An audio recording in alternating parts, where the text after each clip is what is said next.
You think 1,000 subscribers is small. It isn't. That number is a real gate on YouTube. Before it, the platform barely notices you. After it, things start to change.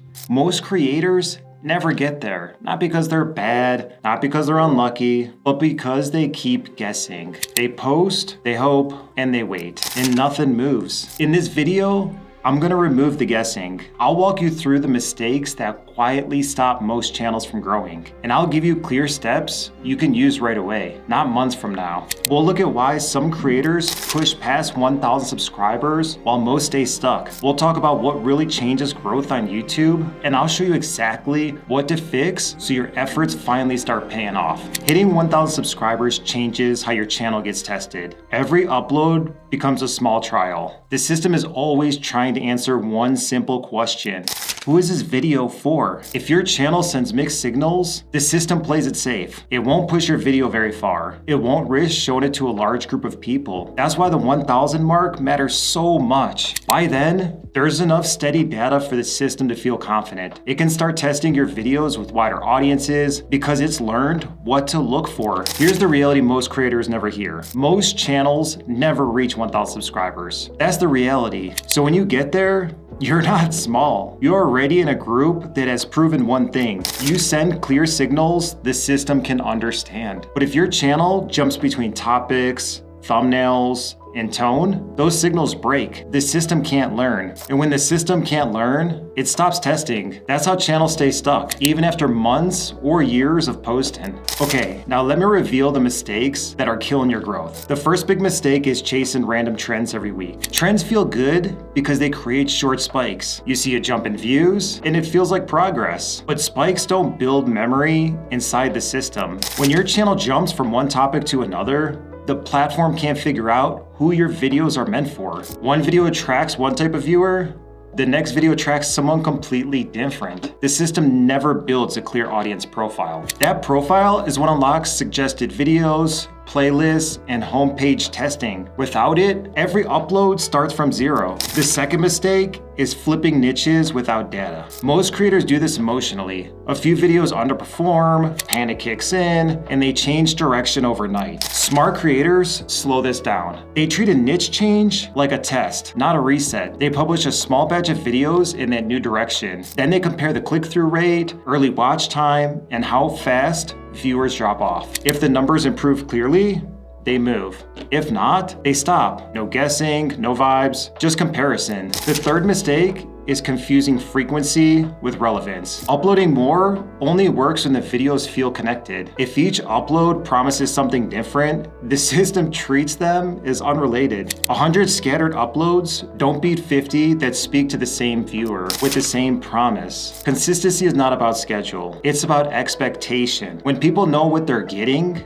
they stay longer and come back. Next is ignoring early retention and session value. Clicks only get your foot in the door. What happens after the click decides how far the video goes. If viewers leave after the first 30 seconds, that's a bad signal. If they watch and then leave the app, that's another bad signal. The system wants videos that keep people watching and move them to another video afterward. Many small creators focus only on titles and views. They never look at where viewers drop off or what they watch next. That's a blind spot, and that keeps growth slow. Another quiet killer is treating thumbnails and titles like art instead of tests. A thumbnail you like doesn't matter if people don't click it. Most channels upload once and never touch it again. No swaps, no experiments, no tracking impressions versus clicks. Then they wonder why reach stalls. Finally, trust and rule following matter more than people think. Channels with strikes, unclear descriptions, or messy pages get smaller tests. The system prefers channels that look stable and predictable. When you fix these issues first, you don't just improve one video, you change how every upload gets treated from the start. So how do you fix these issues? Stop using total views and subscriber count as your main score. Early on, they don't tell you much. In the first 48 to 72 hours after an upload, only a few numbers matter. Those numbers tell you whether a video is getting a real test or quietly getting cut off. The first one is impression click-through rate. This shows how often people click when the video is shown. When a video goes live, the platform runs a small test. It shows the video to a limited group and watches how they react. If the click-through rate is low, the test ends quickly. Most small channels see a click-through rate somewhere between 2 and 10%. If your video sits at the lower end, YouTube doesn't push it much farther. When your thumbnail and title raise the number, the test expands. That's why these two elements matter more than people think. They decide whether the video gets a chance. The second number is retention in the first 15 seconds. This is where most viewers decide if the video is worth their time. If people click and leave right away, the system reads that as disappointment. It means the title promised one thing and the video delivered something else. Even a strong click-through rate can save a video if viewers drop immediately. Tight openers matter here. Clear context, no slow buildup, no waste of time. The third number is session value. This asks a simple question. What happens after your video ends? If viewers watch your video and then click another one, that's a strong signal. If they close the app or leave the site, that signal is weak. The platform wants videos that keep people watching. Not just your video, but YouTube as a whole. For the first 2 or 3 days, treat these numbers as pass or fail. If click-through rate is below what's normal in your niche, change the thumbnail or adjust the title. If early retention is weak, fix the opening. And if viewers aren't continuing to watch after your video, guide them to another one using a playlist, end screen, or cards. Small focused fixes in this window can turn a bad test into a good one. Okay, so as you know, short form video has blown up. Clips under a minute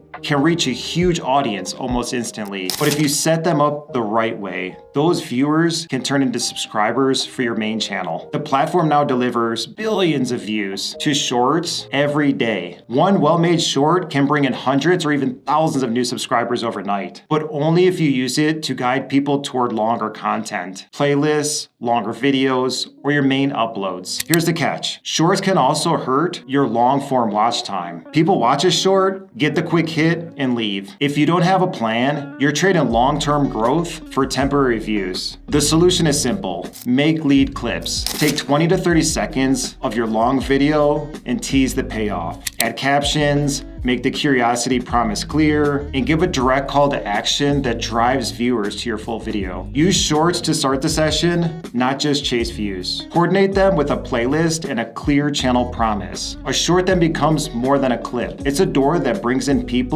into your longer content. It pulls them in, guides them through your videos, and turns fast reach into lasting growth for your channel. Okay, so let's break down a 4-week data-first sprint you can start using today. Week 1. It's all about clarity. Pick a single sentence that explains exactly what your channel does and who it's for. Keep it simple. 7 words someone can understand in one go. Then create 4 videos that prove that promise. Design thumbnail templates and title formulas that match so your channel looks consistent and professional. Week 2 is measurement. Upload 2 or 3 and then track impressions, click-through rate, 15-second retention, and session stats. Between each upload, change only one thing: a hook, thumbnail, or the first line in your video. That change is your experiment. Watch how it affects the data. Week 3 is discovery. For every new long-form video, make a short within 48 hours that teases the payoff and link to a playlist. Build a 3-video playlist that auto-cues, keeping people watching longer. Use cards and pinned comments to guide viewers to the next video so the traffic flows naturally. In week 4 is scaling. Double down on what's working. If a specific thumbnail and hook combo increased 15-second retention by 1/3, replace it. Reach out to one micro creator in your niche and swap clips or do a small collab. This isn't about instant subscribers. It's about test data, giving the platform signals about who your audience is. Run the cycle for 3 months. You stop guessing, you build evidence that your channel serves a clear audience. And that's the step that finally gets you through the gate. If a video tests poorly,